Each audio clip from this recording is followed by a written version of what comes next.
Uttarakhand express में आपका स्वागत है। आपके साथ मैं हूं नलिनी पांडे। सबसे पहले बात करेंगे बड़ी खबर की। तो केदारनाथ में थार गाड़ी से वीआईपी ले जाने के मामले में कार्रवाई हो सकती है और चीफ सेक्रेटरी के आदेश पर एक्शन हो सकता है और बद्री केदार मंदिर समिति के सीईओ पर कार्रवाई हो सकती है।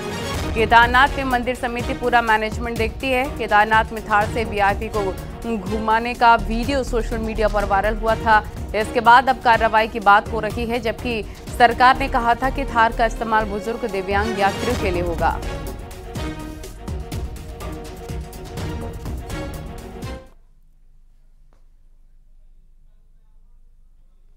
हर बार केदारनाथ धाम में कुछ न कुछ विवाद जरूर सामने आता है। इस बार विवाद एसयूवी कार थार को लेकर है। दिव्यांग और बीमारों की थार में वीआईपी मौज ले रखे हैं, पर अब इस मामले में किसी सीनियर ऑफिसर पर गाज गिर सकती है। तो विपक्ष ने सरकार से तुरंत केदारनाथ से थार कार हटाने को कहा है।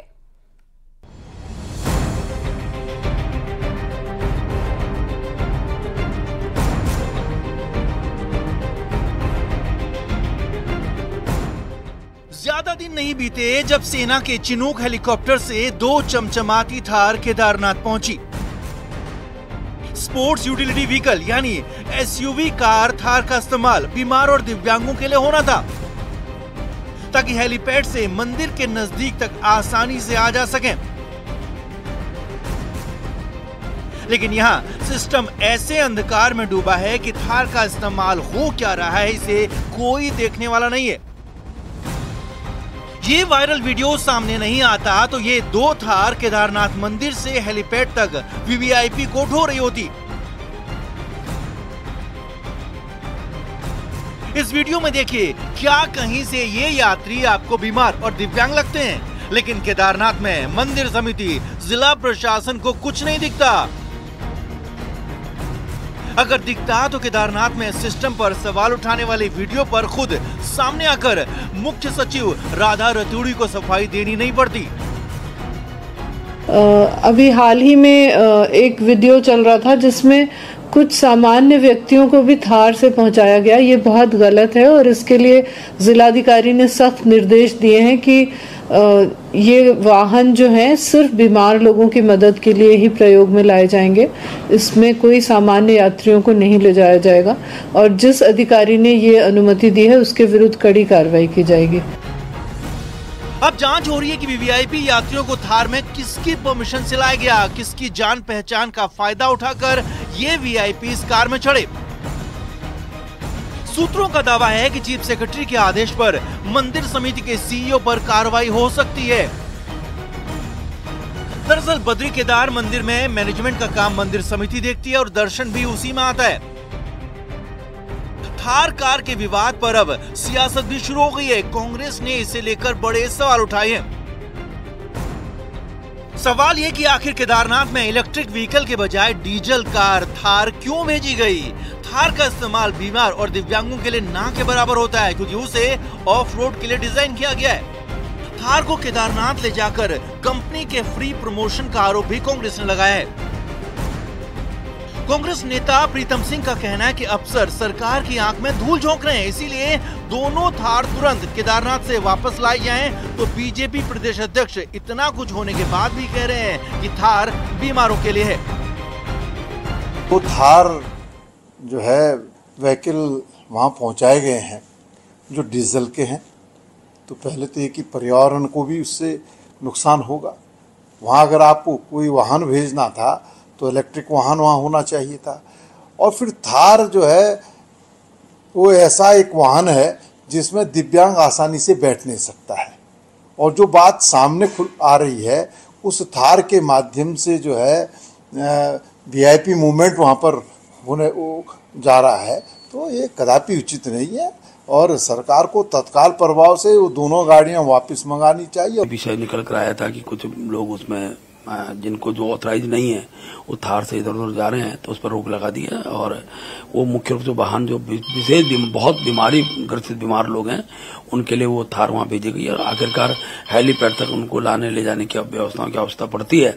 वहां का जो तापमान रहता है उसको ध्यान में रखते हुए सरकार ने एक मरीजों के स्वास्थ्य को ध्यान में रखते हुए व्यवस्था बनाई है।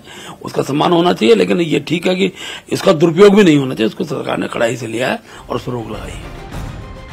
बाबा केदार का दरबार मोक्ष धाम है, जहां लाखों भक्त पैदल चलकर दर्शन करने पहुंचते हैं। लेकिन ये थार बीमारों के लिए नहीं, हेलीपैड पर आने वाले वीवीआईपी के लिए इस्तेमाल हो रही है। अब कार्रवाई के नाम पर चाहे कुछ भी हो, पर इस थार ने केदारनाथ में सिस्टम की धज्जियां उड़ा दी है। देहरादून से न्यूज़ 18 के लिए दीपांकर भट्ट की रिपोर्ट।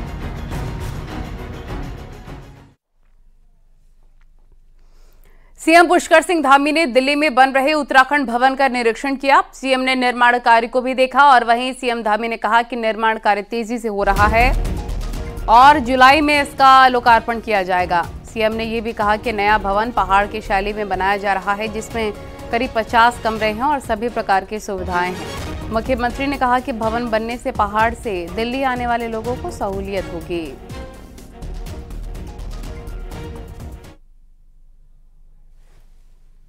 हमारा जो अभी उत्तराखंड सदन है उसकी जो क्षमता है काफ़ी कम है, इसलिए इसको ध्यान में रखते हुए ये पुराना उत्तराखंड निवास यहाँ पर हुआ करता था, उस जगह पर अब नया निवास ये बनकर तैयार हो रहा है और बनकर तैयार हो गया है। लगभग क्षमता के अनुरूप 50 से ज़्यादा रूम इसमें कुल मिलाकर हैं और अलग अलग तरीके से सारी डॉर्मेट्री भी बनाई गई है जो लोग साथ में आते हैं।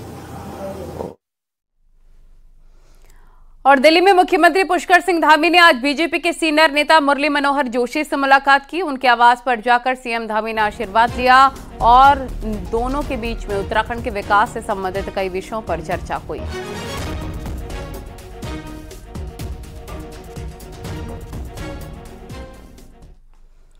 दिल्ली में रविवार को एनडीए सरकार का शपथ ग्रहण समारोह होगा, तो इस बार उत्तराखंड से बीजेपी के करीब 150 नेता को न्योता दिया गया है। उत्तराखंड से इतने बीजेपी नेताओं को दिल्ली बुलाने पर विपक्ष ने निशाना साधा है।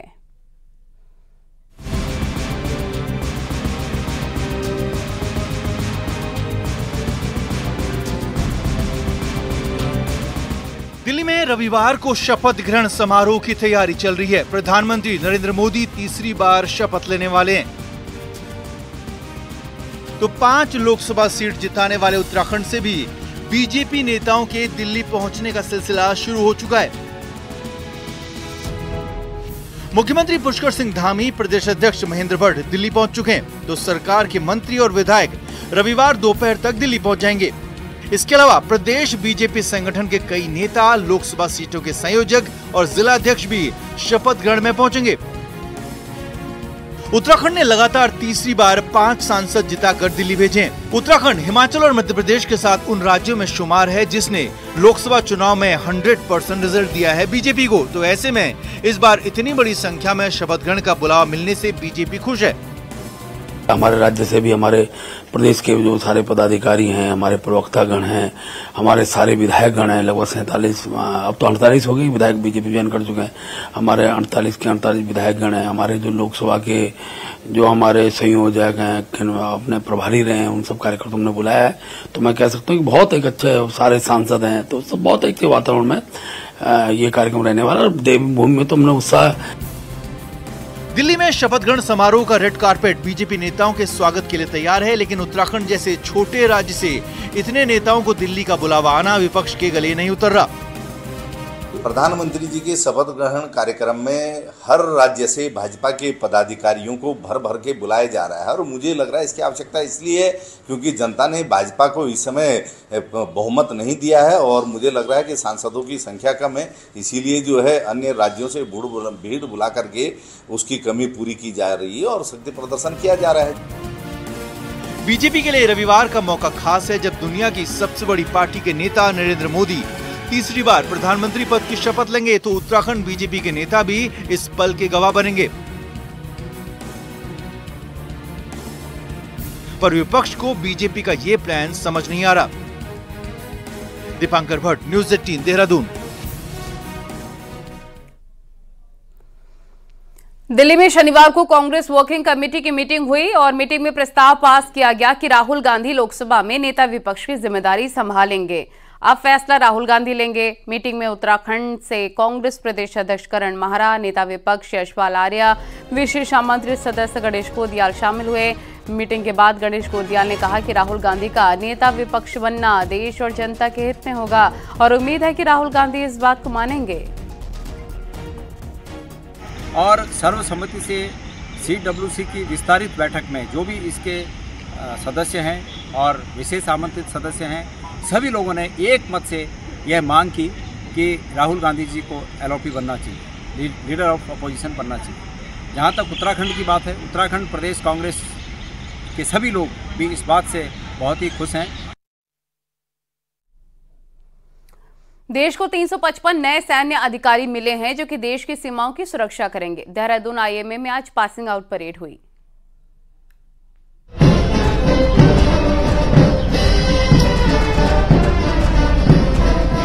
कंधों पर सितारे और जोश में भरे ये हैं देश की आर्मी के वो अफसर जो IMA से पास आउट होकर सीमाओं की रक्षा करेंगे।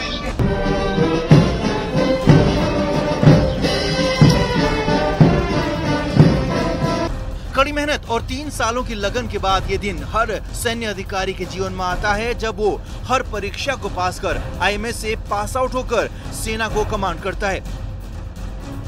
और इस बार की पासिंग आउट परेड में देश को 355 तो मित्र देशों के 39 कैडेट्स हैं जो अब सेना में अफसर बनेंगे। इसको पाने के लिए बहुत मेहनत लगी है और 11 साल की लगभग ट्रेनिंग हो चुकी है हमारी पूरी।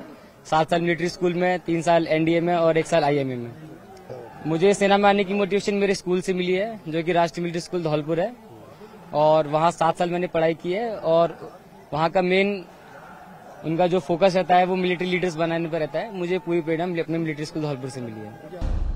वहीं IMA में ऐसे भी अधिकारी दिखे जिनके साथी की ट्रेनिंग के दौरान मौत हो गई और अपनी पीपिंग सेरेमनी में अनिकेत ने अपने मित्र के परिजनों के हाथों ही अपने कंधों पर सितारे सजवाए और दोस्ती का फर्ज भी निभाया।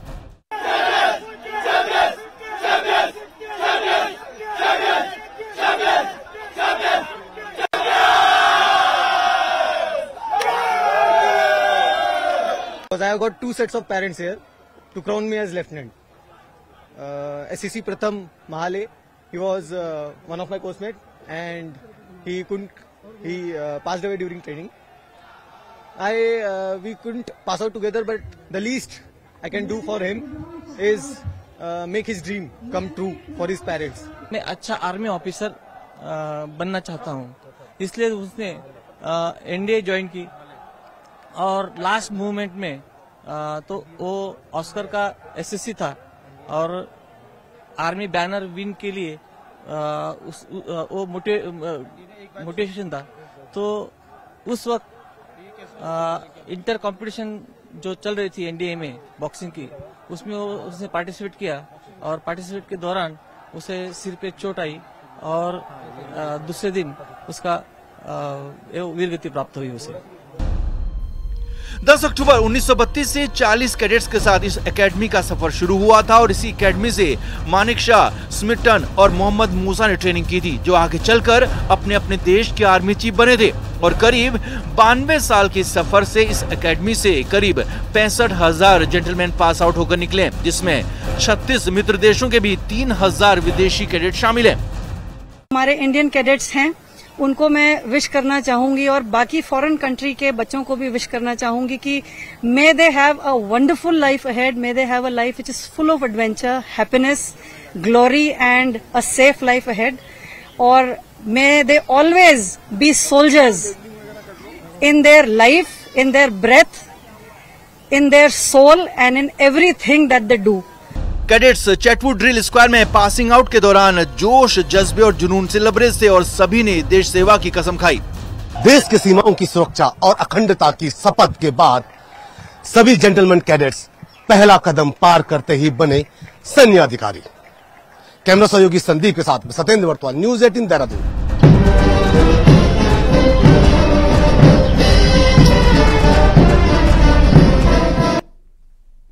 हरिद्वार में चारधाम यात्रा रजिस्ट्रेशन कराने के लिए दलाल भी सक्रिय हो गए हैं और इसको लेकर एक वीडियो भी सामने आया है। इसमें एक शख्स दूसरे राज्यों से आए चारधाम यात्री से चारधाम यात्रा रजिस्ट्रेशन करने की एवज में 700 रुपए प्रति यात्री की मांग कर रहा है।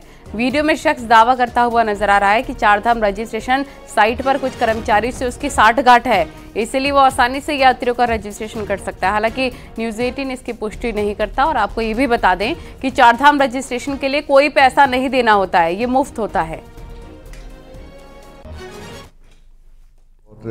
पब्लिक से भी और आप लोगों से भी ये रिक्वेस्ट की गई है, पहले भी रिक्वेस्ट की गई थी कि अगर इस तरह का मामला आपके संज्ञान में आए तो तत्काल पुलिस के संज्ञान में लाइए, जिससे कि तत्काल कार्रवाई की जा सके और जो हमारे तीर्थयात्री आ रहे हैं उनको इस तरह के फ्रॉड से बचाया जा सके। देश में मैदानी हिस्से में सूरज की तपिश लोगों को परेशान कर रही है और राहत की ठंडी हवा के लिए लोग पहाड़ों का रुख कर रहे हैं, लेकिन हालात ये हो गए हैं कि पहाड़ों में जाम ने लोगों को काफी ज्यादा परेशान कर दिया है। नैनीताल में तो प्रशासन के सारे इंतजाम ध्वस्त हो गए हैं।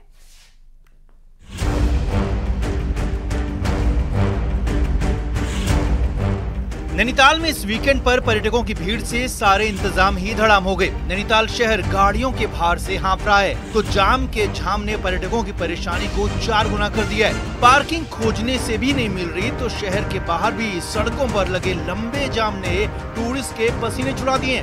पार्किंग तो सभी जगह से जाम है, अंदर आने को एंट्री भी नहीं मिलती।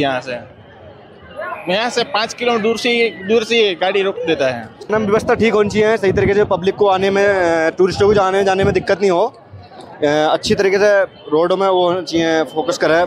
पिछले दिनों के इंतजामों ने पोल खोली तो डीएम नैनीताल ने अधिकारियों से लेकर टीचर्स तक को जाम हटाने में झोंक दिया, लेकिन हालात सुधरने के बजाय और बिगड़ते चले गए और अंत में धड़ाम हो गए। न शहर में जाम ही कम हो सका, न शहर से बाहरी गाड़ियां पार्क हो सकी। इस वीकेंड पर तो शटल सर्विस का भी घोर अभाव दिखा।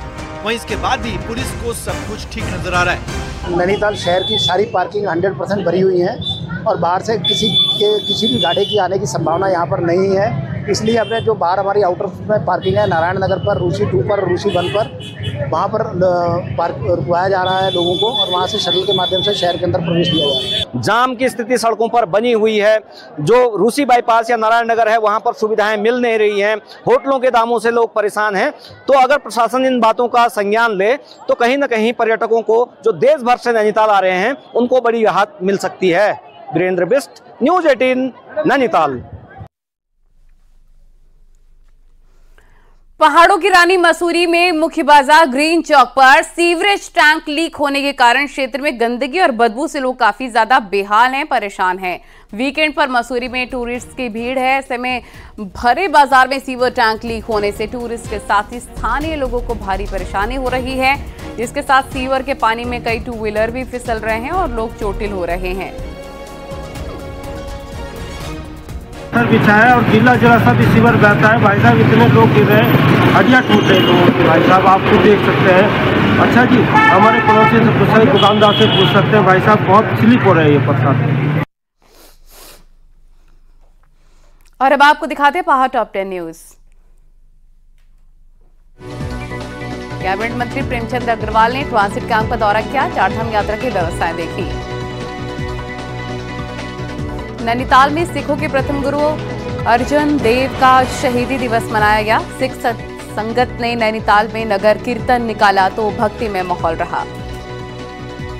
पौड़ी में गर्मी के दौर में पेयजल संकट गहराने से सुबह से ही लोगों का जमावड़ा जल स्रोत के पास लग रहा है। कई किलोमीटर दूर से भी लोग पानी ला रहे हैं। नैनीताल जू तक इलेक्ट्रिक कार दौड़ते नजर आएगी। जू शटल सेवा के लिए प्रशासन ने इलेक्ट्रॉनिक सायरा गोल्फ कोर्स वाहन का ट्रायल किया। उत्तरकाशी के बड़कोट में भीषण पेयजल संकट से जूझ रहे नगरवासियों का धरना तीसरे दिन भी जारी रहा। उत्तरकाशी के धौतरी में सरकारी कर्मचारी पर उनके ही स्टाफ ने जानलेवा हमला किया। घायल को हायर सेंटर रेफर किया गया। बागेश्वर में नीट एग्जाम में धांधली का आरोप लगाकर एनएसयूआई कार्यकर्ताओं ने एनटीए का पुतला दहन किया। विकासनगर के कालसी में एकलव्य स्कूल के सभी संविदा टीचर्स ने निकाले जाने के विरोध में गेट पर धरना शुरू कर दिया है। टिहरी में डोंगीधार के जंगलों में भीषण आग लग गई, जिस पर फायर ब्रिगेड ने काबू पा लिया है। पौड़ी में ब्लॉक ऑफिस तक जंगल की आग पहुंच गई है। फायर ब्रिगेड ने पहुंचकर आग पर काबू पाया। नैनीताल में 51 शक्तिपीठों में से एक नैना देवी मंदिर के स्थापना दिवस कार्यक्रम शुरू हो गए हैं और नैना देवी प्रांगण में धार्मिक अनुष्ठान चल रहे हैं, तो कथा का आयोजन किया गया। 15 जून तक चलने वाले इस कार्यक्रम में देश भर के भक्त पहुंच रहे हैं और मां नैना से सुख और समृद्धि की कामना कर रहे हैं। मां नैना देवी 51 शक्तिपीठों में शामिल हैं। मां की आंख इसी स्थान पर गिरी थी, जिसके बाद मंदिर की स्थापना हुई थी। आप कहोगे भगवान भैया संसार में जो कुछ। टिहरी में चारधाम यात्रा रूटों पर स्लाइडिंग जोन के ट्रीटमेंट का काम अभी तक पूरा नहीं हो पाया है, जिसकी वजह से चारधाम यात्रियों के साथ ही आम यात्रियों को आवाजाही में काफी दिक्कतों का सामना करना पड़ रहा है। ऋषिकेश गंगोत्री हाईवे पर नरेंद्र नगर के साथ कई जगह पर स्लाइडिंग जोन सेफ्टी ट्रीटमेंट का काम चल रहा है और कई जगहों पर मलबा भी पड़ा हुआ है, जिससे घंटों जाम भी लग रहा है और यात्रियों को भी परेशानी हो रही है। प्रशासन द्वारा जल्द ट्रीटमेंट और अन्य कार्यों को पूरा किए जाने की बात कही जा रही है। इस बीच में जो ये कार्य चल रहा है ऑल वेदर रोड का, जबकि इससे 4 साल में पूरा हो जाना चाहिए था, अभी आपके डाबरी हो गया, कांडीखाल हो गया, कमान हो गया, कई पुलों का उद्घाटन नहीं हुआ, सबकी रोडें की ऐसी तैसी कर रखी है, इसलिए यात्री भी परेशान है। देखिए जो NH है हमारे, उसमें कई ऐसे हाईवेज पॉइंट्स हैं जहाँ पर कि परमानेंट ट्रीटमेंट के वर्क चल रहे हैं और चूंकि वो परमानेंट कार्य हैं और हमारा यही प्रयास है कि मानसून से पहले वो कार्य पूर्ण हो जाए। उत्तरकाशी में बड़ी संख्या में यात्री आ रहे हैं। यात्री प्रचंड गर्मी के बीच छोटी छोटी नदी में लुत्फ उठाते नजर आ रहे हैं। हर छोटी नदियां यात्रियों से भरी पड़ी हुई हैं और इसमें वो लोग काफी मस्ती कर रहे हैं, लेकिन यात्रियों की मस्ती उन पर कभी भी भारी पड़ सकती है। दरअसल पहाड़ में कभी भी मौसम बदलने पर तेज बारिश हो जाती है और छोटी नदियों में पानी बढ़ने से हादसों का खतरा बना रहता है। ऐसे में यात्रियों का सावधान रहना बेहद जरूरी है और ये खबर भी आपको सावधान करने के लिए।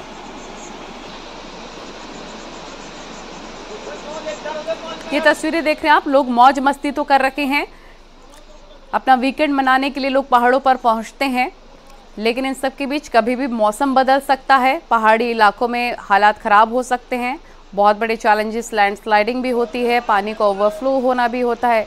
इसलिए जब भी ऐसे छोटे गदेरों में आप इंजॉय करें, नहाएं, मौसम का ज़रूर ख्याल रखें और बहुत ज़रूरी है सेफ्टी सिक्योरिटी के साथ आप वहां पर पहुंचें और जाएं और एंजॉय करें। कभी भी कोई बड़ा हादसा हो सकता है, इसके लिए आप सचेत रहें, क्योंकि अक्सर बारिश होने पर, मौसम बदलने पर ये नदियां, ये छोटे छोटे गदेरे उफान पर आ जाते हैं, जिससे खतरा बना रहता है। इसलिए नदी में नहाते वक्त सावधानी ज़रूर बरतें।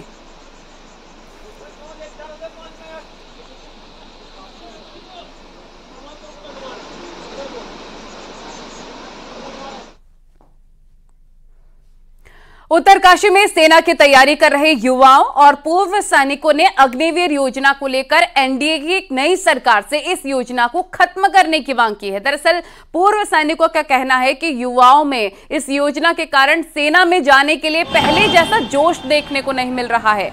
दूसरी ओर युवा भी इस योजना को खत्म कर पहले की तरह सेना की भर्ती प्रक्रिया करवाने की मांग कर रहे हैं। खबरें जारी हैं, रुकेंगे छोटे से ब्रेक के लिए।